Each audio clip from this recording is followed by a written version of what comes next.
Have you ever felt stuck on a big project that you were once really passionate about? Maybe it's been on the back burner for like a month or even years. And every time you go to get started again, it's almost like you forget how to start.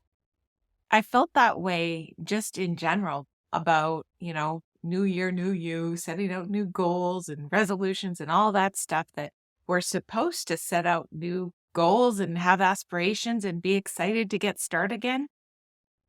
And I was really not feeling any of that. In fact, I sat down on Boxing Day to do my plan and I walked away. It was just too overwhelming. I decided to do it in an unconventional way. I got AI to help. Welcome to the Creative Life in Motion podcast, where we don't wait till we reach our goals to be happy. We fall in love with who we are being along the way. My name is Karen, and today we're going to dig into the back end. I'm pulling the curtain open. We're going to talk about planning for 2025, and I'm going to share with you how I created the plan for my next book using Perplexity. This is not a sponsored episode, but I do have a way, like if you do decide that Perplexity is for you, there will be a link below that if you sign up for Pro, you get $10 off and I get $10 off. But I'm going to share with you how it helped me take the overwhelm. But it's not just what Perplexity did, it's what I did before I talked to Perplexity, and then what I did with the information that Perplexity gave me after to make sure that it's not just sitting there in Perplexity getting unused. So, how I took that and pulled it together in a plan and made it actionable.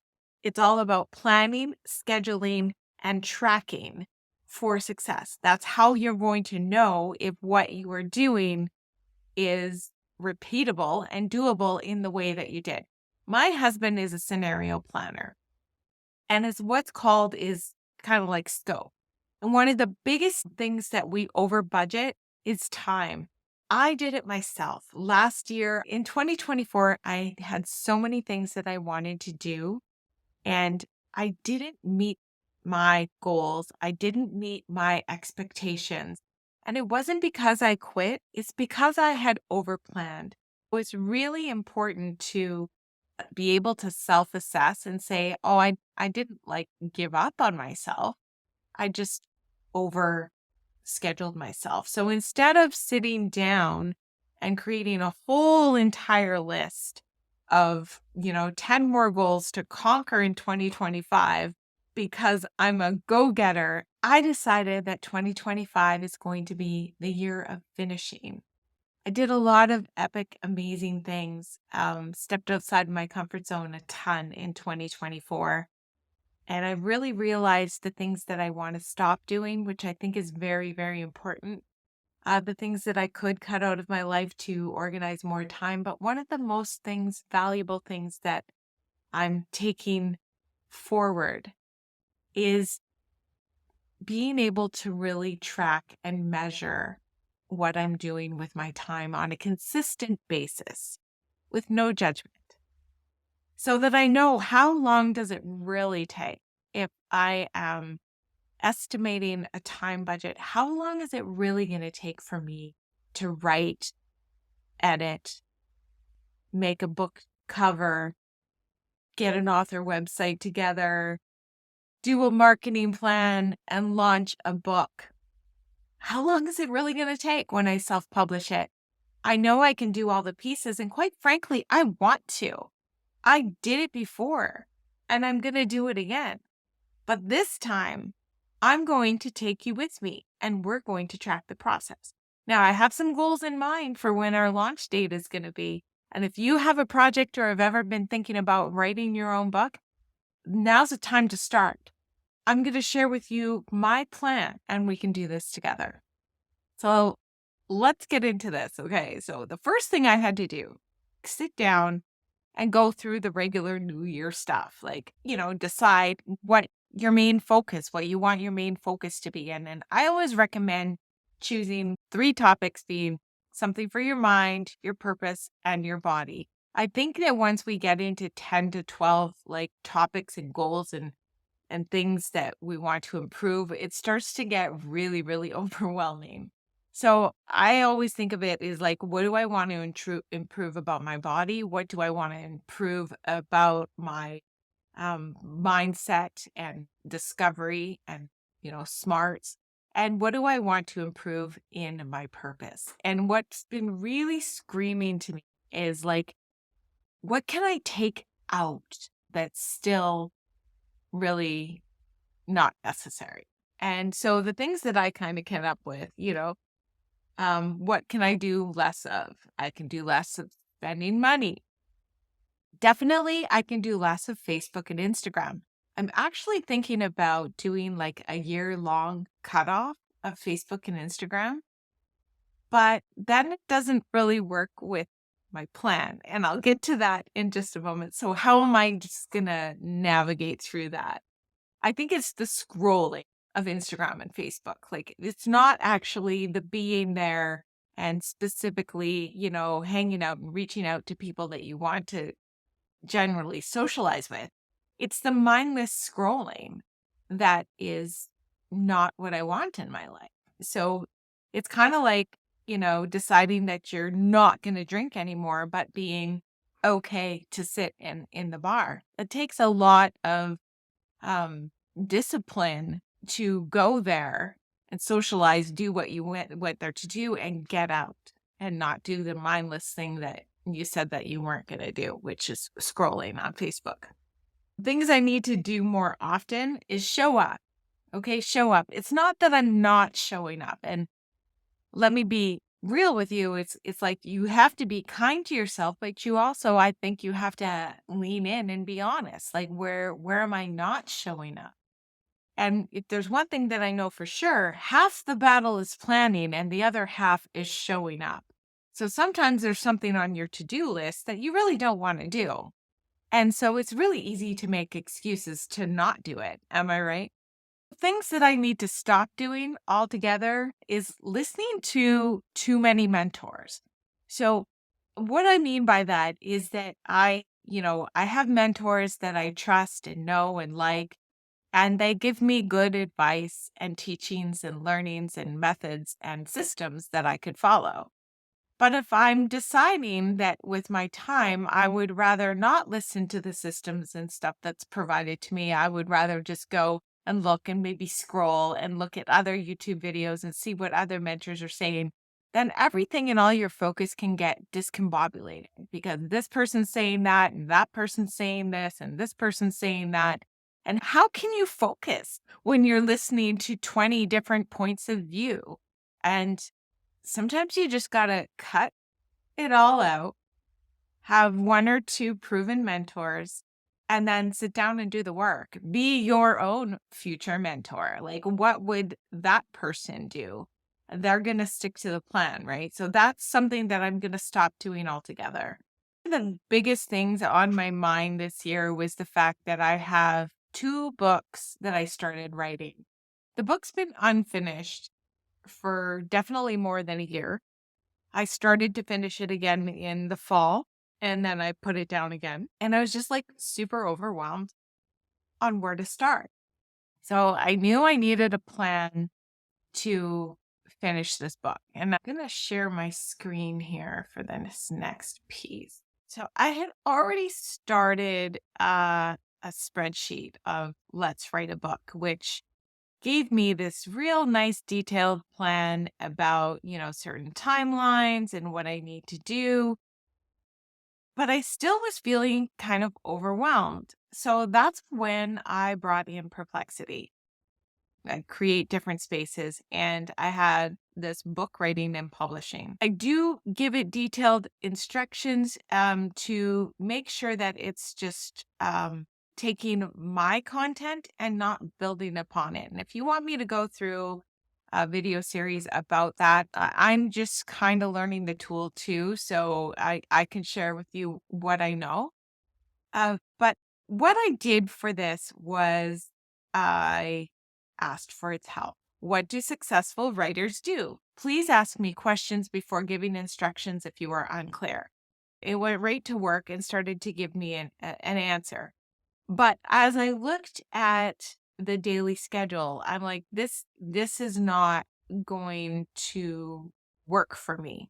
Okay. Because I forgot all about, scheduling my workouts in throughout the day and walking the dog. And, I like to have, that's all part of the process. I had to tell them, that my main social media's platform is YouTube. I need time to plan content, film and edit podcasts like this one, right?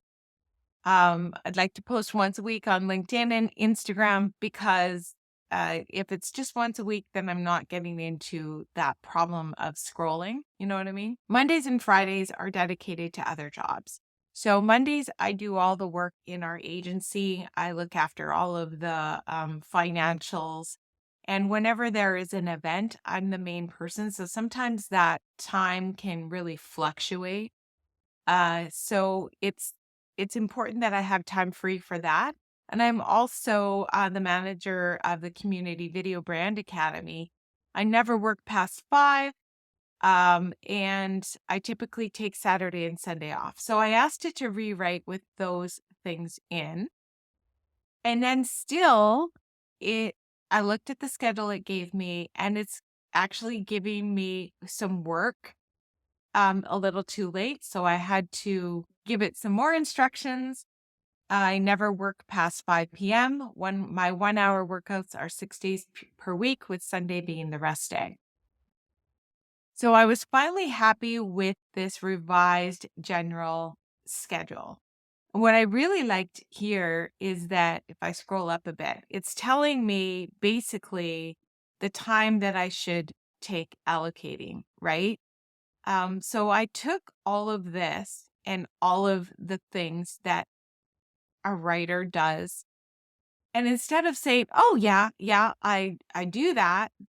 So then I decided to go even one level deeper. And I said, help me plan my bigger piece. I have a book I was writing about a year ago, and I need to go back and ensure I am on the right track with everything. And I set some solid timelines and goals. The rough manuscript is about 75% done. What do I need to do to step by step to get started again? Well, this is where it got very exciting for me because it gave me the step-by-step process. I know how to write. I know how to do the outline. I know how to do all the other things, but I felt still so overwhelmed about picking it up and knowing what to do next. Like, what do I do? How do I assess? Where do I go from here? And so it's not rocket science, but the fact that it gave me the answer in the thick of my planning was exactly what I needed. So the first steps were to revisit the manuscript and read the entire draft without taking notes. I'm not editing. I'm not doing anything. I'm just getting reassociated and reconnected with the book that I was writing. And so it's giving me the steps. So I took the steps, right? And I looked at them and then I put them into I finished what you started. So it's completely different. Not completely. It's just the first few steps are different than, what you would do if you were starting to write a book from scratch. So I have this finish what you started. As you can see, I've started this week, right? Read the entire draft. And then I also have a self-published solo. I haven't filled that out, and ready, set, launch. So by the end of this book writing and launching phase, I'm actually going to have a repeatable template that I can go back and do over and over again because I have more than one more book to publish. So I didn't just leave it there. Half the battle is planning, half the battle is showing up. How can I ensure? Remember how I said earlier how Perplexity gave me this kind of roundabout hours to do? Well, I'll do it, but then I stop doing it, is actually tracking the time it takes for me to create, whether it's creating a video, writing a book. It's like I take advantage of the time that there is time and I don't track my time. So looking at it from a business lens, then I had to take it and I had to schedule the allotted times in my calendar. So now we're looking at my calendar. You'll see it's in here twice. That's probably one of the things that you see first, right? That's because I have it on my Outlook and my Google. Ah, I have it on all my calendars so that it's always reminding me. It's good to have it on your calendar, but how am I going to hold the accountability and what am I going to do next to basically say, okay, well, this is the amount of time it took and this is how much it cost me. Because when you're spending your time, even though it's your free time, that comes with a price. So then I put in another layer of self accountability. And as you can see, I've been preparing and recording this video. It's taken me about 58 minutes thus far, but it's one of the things that is connected to being able to be found about the books that I write. I wrote my first book and not very many people know about it because I just didn't come out and talk about it. If I want people to find my work, I need to talk about it. I need to do the steps and not skip the steps. So this is my accountability. Putting the plan into motion, it's really great to have it on your calendar. So I did this for the whole year. This is mapped out. And what's really good about this is you're going to see here, okay, Wednesday, we have a What's Working Now on YouTube with the Video Brand Academy community with Meredith Marsh. And you'll see that it overlaps with content creation. It's not the plan, it's the process of planning. So because I've done this process of planning, I know the things that are basic that are going to come up and that I need to carve time for. But there's still a lot of unknown. I wrote and I self-published this book within 90 days, and I did some of it in a rush. And then I really didn't create the time to market it well, but I did pull out a live memoir from this, which became my one-woman show, My Body is My Home. And so that was an extension of this. So I don't have regrets because I was taking it to fringe festivals and not really promoting that there's a book. It wasn't the right activity to go on, selling the book, right? Which I thought it might be. So I'm now following a more traditional plan and we're going to watch this unfold together. I'll be doing some episodes on the Creative Life in Motion podcast. If there's one thing that I've learned this week by getting back on track with my book is that the clear plan is so important. It's like this guiding light that'll guide you back. It's like this rooted, grounded thing. Whenever you're sitting there and you're like, I'm not really sure what to do, the plan has the next step. It might not work out perfect.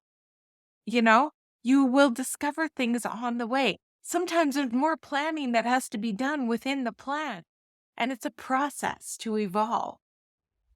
Perplexity, really, it surprised me how much it helped me get out of my slump. And so if you're feeling that way about a project, maybe it's your YouTube video, a book, a series of videos, a series of writings for your blog, give Perplexity a try. I like it because it has so many tools inside of it. And if you'd like I said, a separate video on Perplexity and how I use it, I can make that in the future.